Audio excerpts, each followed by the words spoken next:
boa noite. No ar mais um programa Arcanos Celestes, uma série inédita na televisão brasileira que visa divulgar a obra do cientista, filósofo e teólogo Emanuel Swedenborg, revelador das doutrinas celestes.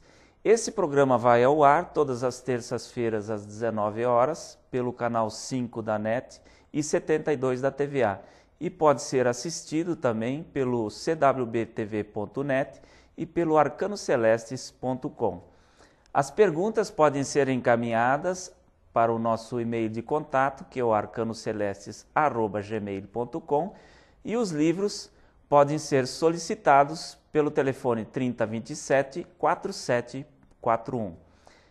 No programa anterior, nós falamos sobre a vida após a morte e no programa de hoje nós vamos abordar uma espécie de continuação desse programa anterior que se chama sobre o mundo espiritual, né? E para nos auxiliar mais uma vez nos esclarecimentos sobre essa questão, nós temos mais uma vez a grata satisfação de ter conosco o ministro Vicente Nobre, vindo de Jundiaí, São Paulo. Boa noite, ministro. Boa noite, Eduardo. É um prazer estar aqui mais uma vez, como você disse, ajudando na divulgação das doutrinas celestes, nesse trabalho que a Nova Igreja de Curitiba, que o grupo de estudos Emanuel Swedenborg faz de forma tão dedicada e gratuita. Um prazer estar aqui novamente. Obrigado, ministro. Então, no programa anterior nós falamos sobre a certeza muito grande que a Nova Igreja transmite através das suas doutrinas reveladas por Swedenborg sobre a vida, a continuação da vida após a morte, né? E no programa de hoje, então, nós vamos falar justamente sobre o mundo espiritual, que é para onde todos nós iremos quando nós partirmos deste mundo, né? E esse mundo, então, o mundo espiritual, ele é composto por 3 partes, das quais uma se chama céu, que está acima, né? E que lá onde estão todos os bem-aventurados, né? Uma que se chama inferno, que digamos assim, nós podemos dizer que está embaixo, né? E o mundo dos espíritos, que é um mundo onde imediatamente o homem vai depois que ele morre, né? E esse mundo ele está entre o céu e entre o inferno, né? E é um mundo que imediatamente comunica com esse mundo que nós estamos, não através da comunicação que nós estamos acostumados a ver, digamos assim, falar com espíritos, que não é uma coisa que nós não indicamos, né? Que Swedenborg não indica, né? Mas no sentido de que a vida do ser humano, de todos os homens, vem desse mundo espiritual, através da conexão que há, do influxo que vem do Senhor através dos céus, passa por todos os céus, né? E comunica com o mundo dos espíritos, né? E chega até o homem, e é justamente esse influxo que dá a vida para o homem, né? Caso contrário, nós não teríamos vida, né? Não é isso, ministro? Exatamente, Eduardo. Antes de tudo, né, como você disse aí sobre o mundo espiritual, eu gostaria de dizer que as coisas que nós vamos apresentar hoje aqui, elas são tiradas desse livro, né, intitulado O Céu e o Inferno, né, ou O Céu e Suas Maravilhas, e o Inferno, como as coisas foram vistas e segundo as coisas vistas e ouvidas. Esse livro foi publicado por Emanuel Swedenborg no ano de 1758, em Londres, publicado originalmente em latim, e não devemos de forma alguma confundir com o livro homônimo, né, escrito por Allan Kardec, com o mesmo título, O Céu e o Inferno, né? Porque é um livro depois, que trata, né? Um século, 107 anos depois, né? Que trata de outros assuntos. Algumas coisas, eu diria que baseadas nesse livro, e acrescenta-se outras que geraram boa parte ou que formam boa parte da doutrina espírita, né?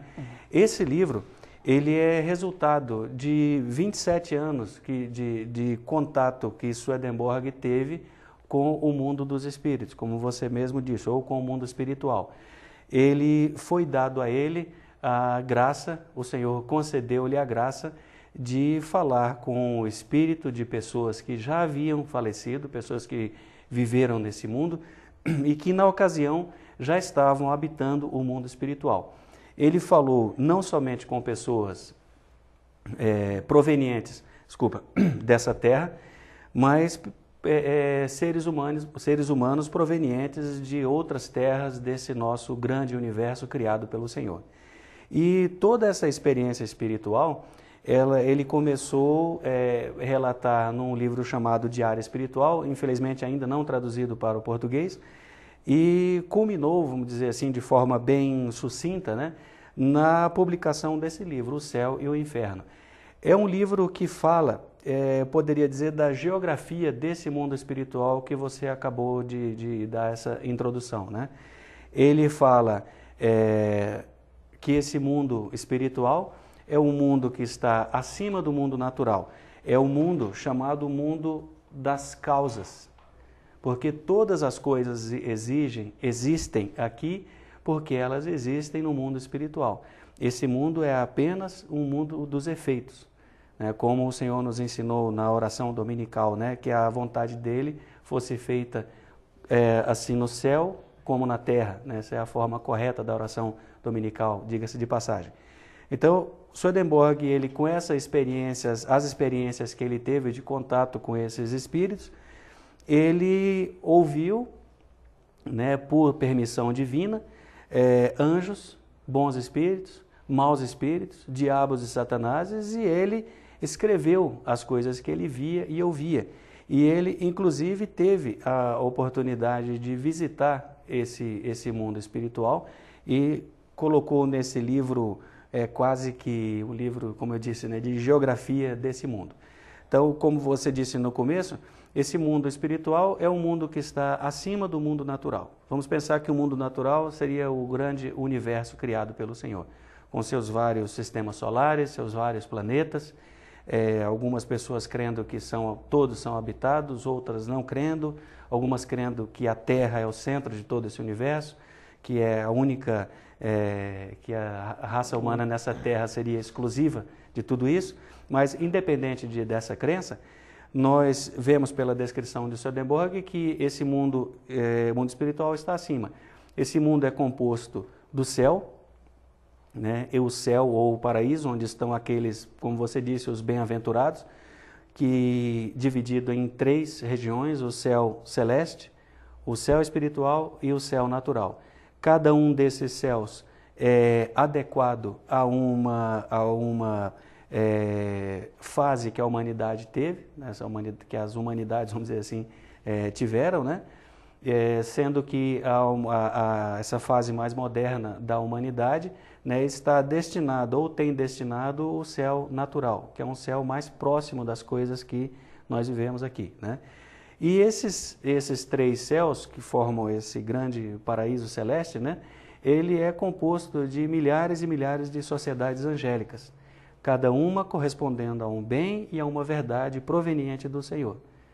Né? Cada uma delas faz com que chegue até nós um influxo de bem, alguns mais dados à honestidade, outros mais dados a ajudar ao próximo, outros mais dados a falar a verdade, outros mais dados a fazer o bem e assim por diante. Né? E esse influxo do bem de verdade vem através dessas sociedades angélicas que estão no céu.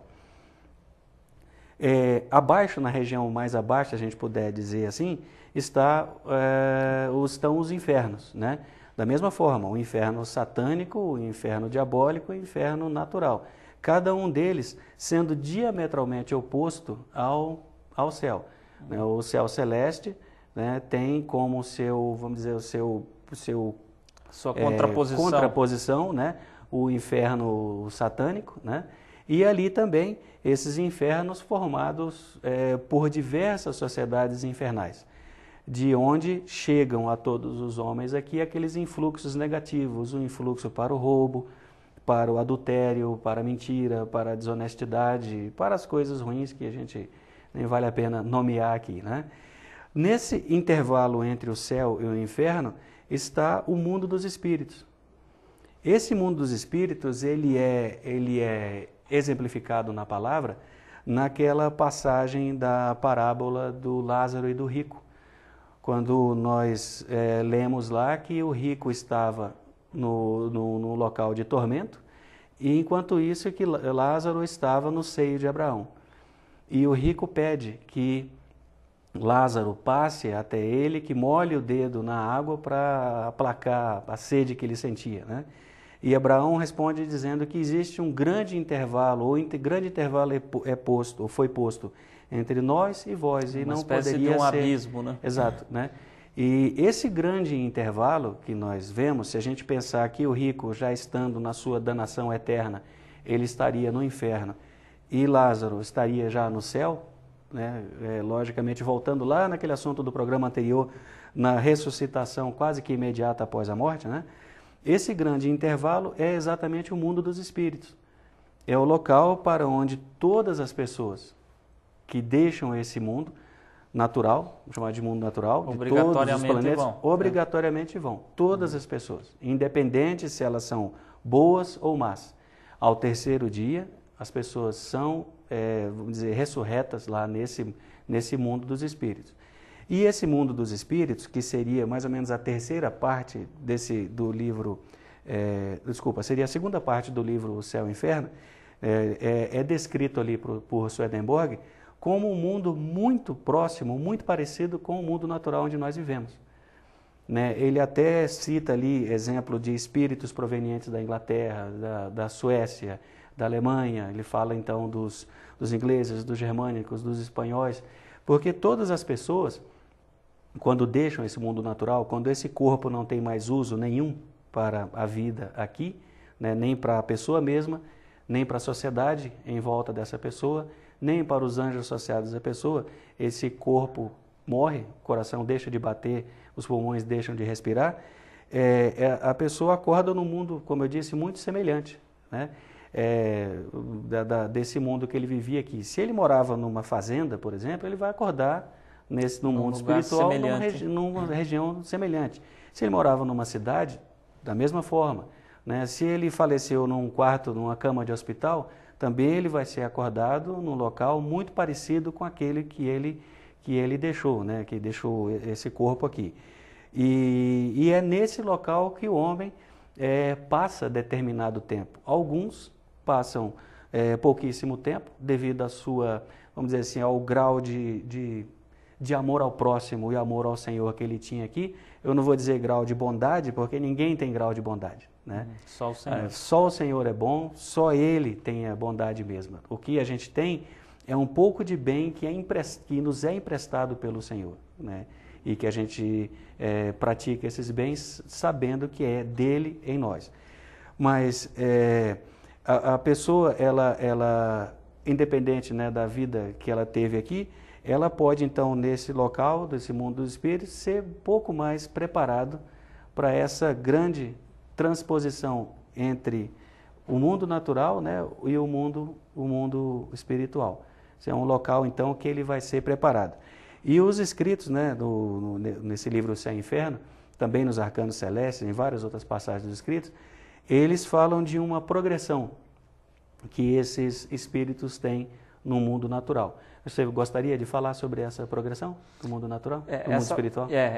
Essa progressão é interessante porque ela dá um processo lógico de separação que existe entre os seres humanos que partem desse mundo e que, logicamente, essa progressão vai levar em conta a vida que todos tiveram aqui nesse mundo, né? Então, aos bons é dado um determinado tipo de progressão e aos maus, né, é dado um outro tipo de progressão que vai dar em caminhos opostos, diferentes, né? Aqueles que são espíritos, que se tornaram espíritos depois que eles morreram, né, e tiveram uma vida predominantemente para o bem, né, ou seja, predominou neles, apesar de eles terem algumas coisas que ninguém é perfeito, ninguém é 100% perfeito, como nós já vimos antes. Bom mesmo só o Senhor. Mas a tendência daquela pessoa predominou a ele fazer o bem, a considerar o próximo e amar a Deus acima de todas as coisas, mesmo que eventualmente tenha cometido erros, cometido injustiças, tenha tido um certo tipo de falsidade, mas tudo isso é permitido no sentido de que a pessoa está nessa progressão para uma vida melhor, né? Ou seja, ela está gradativamente sendo limpado de muitas coisas que ela adquiriu nesse mundo, ou que ela recebeu através do hereditário dos seus pais, né? Então essa pessoa, quando acorda lá no mundo espiritual, o mundo dos espíritos, né? Ela, num primeiro momento, ela está nos seus externos, nos externos da sua mente, né? E nesse estado dos externos da sua mente, ela vive uma vida muito semelhante do que ela viveu aqui nesse mundo. Tanto é que muitas pessoas, como a gente já viu no programa anterior, creem mesmo que elas estão ainda no mundo, né? E só começam a se convencer que já passaram para outra vida, para outro mundo, quando começam a ver pessoas que elas já sabem que já faleceram, né? E elas começam a perceber que há também um tato mais apurado, um olfato mais apurado, uma visão mais apurada, né? Uma perfeição, uma luminosidade maior do que elas tinham nesse mundo natural, né? E depois, num segundo momento, já progredindo nessa escala, essas pessoas gradativamente, depois de um certo tempo, né, elas vão sendo adormecidas, como que adormecidas desse estado natural, aliás, esse estado externo que elas viviam, né, e aí elas começam a ser, digamos assim, penetrar no estado interior, e esse estado interior é interessante porque é como se o pensamento passasse a falar, né? Então, nesse segundo estado, nesse segundo momento, as pessoas já não podem mais esconder aquelas coisas que elas tinham nos seus interiores e elas então se revelam naturalmente, né? E para aqueles que são bons, eles têm então ainda um outro estado, né? Que é o estado, chama-se o estado da instrução, né? Que elas então passam a ver as coisas que elas tinham, as facilidades que elas tinham, né? As coisas que elas, digamos assim, ocorreram na sua vida que não foram tão boas, né? E elas são então preparadas para uma sociedade celeste, né? E se você quiser complementar essa parte. Sim, o interessante ver aí, Eduardo, que dá para ver claramente que o que qualificou essa pessoa a ser preparada para entrar nesse terceiro estado, que é o estado de instrução, não é a religião que ela teve, não foi a qualidade de verdade que ela teve, mas foi a qualidade de vida que ela teve. Exatamente. Que o que salva o homem não é o conhecimento, não é a fé que ele tem mas lá dentro, a vontade, mas a obra que ele faz, é a verdade, são a verdade colocada na prática da vida, né? Então, mesmo que alguém venha de uma religião falsa, mesmo que ele venha de lá de uma religião completamente, vamos dizer, bruta, né? Ele pode receber os ensinamentos, as instruções que o qualificarão a ser elevado aos céus e ali então se tornar um anjo, né? E progredir ainda mais pela eternidade. Né? É bem interessante a gente frisar isso, porque o que salva o homem não é a verdade que ele sabe, porque senão aqueles muito inocentes, aquelas pessoas, por exemplo, que têm deficiência mental, que não conseguem aprender muitas coisas, eles seriam condenados ao inferno, não é isso? Exatamente. E a verdade não é essa, porque eles são muito mais inocentes, são melhores do que qualquer um que é muito erudito, né? Exatamente. Essas pessoas, né, elas podem receber todas as verdades, receber a vestimenta nupcial, ou seja, se livrar das falsidades da religião que ainda sobraram em sua mente e assim então serem elevadas pelo Senhor ao céu. Ela não sobe no céu sozinha, né? Porque ninguém pode fazer isso, né? Pelo seu próprio mérito. Mas o Senhor, no momento certo que aquela pessoa já está com a quantidade de ensinamentos ou que aqueles males, poucos que ainda ela tinha, foram retirados, e as verdades que ela tem são suficientes para formar aquela vestimenta, ela então é levada numa sociedade angélica correspondente à vida que ela tinha aqui. Né? Não aquilo que ela sabia, mas correspondente à vida que ela tinha. Exatamente. Então, depois de vermos o que acontece, a progressão que se dá com os bons, então vamos analisar agora a progressão que se dá com os maus, né? Os maus seguem um processo semelhante, né? A partir do primeiro grau, né? Ou a primeira primeiro momento que Dos eles externos, ingressam é isso? no mundo dos espíritos, né? E eles também continuam vivendo como se tivessem neste mundo, né? Porque eles também estão no estado externo da sua mente, né? Então eles seguem a sua vida naturalmente, né? Mas como eles por dentro, né, foram diferentes do que eram por fora, né? Muitas vezes, às vezes acontece deles serem até pessoas que semelhantemente eram angelicais por fora, né? Ou simulavam uma certa santidade externa. E diabólicas por dentro, né? E muitas vezes eram verdadeiros lobos em peles de cordeiro, né? Então, no segundo momento, este lobo vai, então, aparecer, né? Exato. E como os anjos têm uma percepção muito apurada, né? Eles imediatamente identificam e na verdade, essas pessoas, elas mesmas, né, desejam de sua livre escolha, né, voltar as costas para o Senhor e elas então se dirigem para uma sociedade infernal correspondente ao tipo de vida que ela teve nesse mundo. Exato. Né? Esse é outro ponto importantíssimo de frisar, né? Como você mesmo disse, a pessoa escolhe, ou continua escolhendo, continua vivendo o tipo de vida que teve aqui. É o livre-arbítrio. Mas pode ser um grande religioso nesse mundo, né? Qualquer um de nós que por fora quer ser uma coisa, mas por dentro era só podridão, né? Como o Senhor diz, só rapina e iniquidade por dentro. Na outra vida, aquilo vai vir para fora. E ele mesmo vai se separar daqueles que são bons. Não precisa ninguém dizer, olha, afasta daqui. A pessoa mesma não vai querer mais a companhia dos anjos ou daqueles bons espíritos e ela vai começar a procurar aqueles locais de podridão, de sujeira, né? E vão se afastando gradativamente, para que então, em determinado momento, ela de livre e espontânea vontade se lance no inferno correspondente à maldade que ela tinha aqui. Frisando que não é o Senhor que joga a pessoa no inferno, né, mas ela mesma se lança pelo mau exercício do livre-arbítrio que ela tinha nesse mundo. Né? E é interessante também que a todas as pessoas que estão no mundo dos espíritos é dada a possibilidade de ir ao céu, né? Digamos assim, de experimentar um pouco, né? Não quer dizer permanecer no céu, né? Exato, mas ele pode saber, sentir como é a luz e o calor dos céus. Né? E como para essas pessoas que viveram essa vida, uma vida de rapinagem, como você falou antes, né? Que são verdadeiros lobos em peles de cordeiro, a luz do céu para eles é como se fosse uma treva profunda. Né? Exato.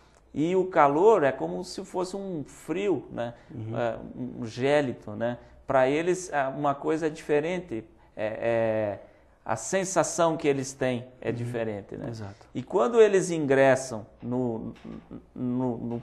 digamos assim, no que se poderia falar nas portas do céu, quando eles começam a sentir esse frio e essa escuridão, que para eles é frio e escuridão, né? Mas que para os anjos é a luz e o calor divinos, ou a sabedoria e o amor de Deus, né? Então, eles mesmos, né, muitas vezes se contorcem, né, porque aquilo lhes causa um desconforto tremendo, né, de forma que eles se precipitam para o lugar de onde eles vão se sentir bem, que é justamente na escuridão, né, e no frio dos infernos. Né? Exatamente. E isso é para que se cumpra, Eduardo, o que está escrito na palavra, que diz que o ímpio não permanecerá na congregação do justo. Né? Para que ele não consegue permanecer ali. Né? Não que é dado uma segunda chance a ele, mas é só uma forma de ele ver que aquilo não é um lugar bom para ele. É como tirar um porco de um chiqueiro e querer criar dentro de casa. Ele não vai se sentir bem de forma alguma. Melhor para ele lá. Né? Mas, frisando novamente, que o Senhor não tem prazer nenhum nisso. Não é Ele que joga ninguém no inferno, mas nós, pelo mau exercício do nosso livre-arbítrio, é que nos lançamos voluntariamente no inferno. E eu queria, Eduardo, mais uma vez dizer que tudo que está sendo falado aqui, então está nesse livro, O Céu e o Inferno, né? Fazendo uma propaganda do grupo aqui, e ele pode ser encontrado no telefone 3027-4741 da Livraria Alexandria, e eu tenho certeza absoluta que qualquer pessoa que quiser saber muito mais sobre o mundo espiritual vai achar ali verdades incríveis, incríveis mesmo. com certeza. Ou críveis, desculpa, né? É, Não é críveis. É verdade. É interessante, então, só para a gente finalizar essa nossa explanação sobre o mundo espiritual, né? Como nós falamos dos maus, vamos falar dos bons também, só para fechar. Ou seja, aqueles que viveram uma vida de honestidade, foram tal como eles são por fora, são por dentro, né? Essas pessoas, então, desfrutam dessas bem-aventuranças numa sociedade correspondente ao grau de recepção que ele teve nesse mundo. Exato. Que alguns podem ter recebido, por exemplo, muito, outros receberam médio, né? Outros receberam um pouco, né? Mas todos eles vão ter um grau de bem-aventurança, né? Exatamente. O que nos dá a certeza, e cada um dentro desse grau, ele vai se sentir muito feliz porque é o máximo que ele pode receber, né? Que é uma bênção para nós. Então eu gostaria de agradecer mais uma vez a presença do Vicente Nobre, ministro lá de Jundiaí, São Paulo, que muito prazerosamente nos agraciou com a sua presença. E agradecer a todos que nos assistem, né, que é o motivo de nós estarmos aqui, e desejar a todos uma boa noite, com a graça de nosso Senhor Jesus Cristo. Amém. Amém.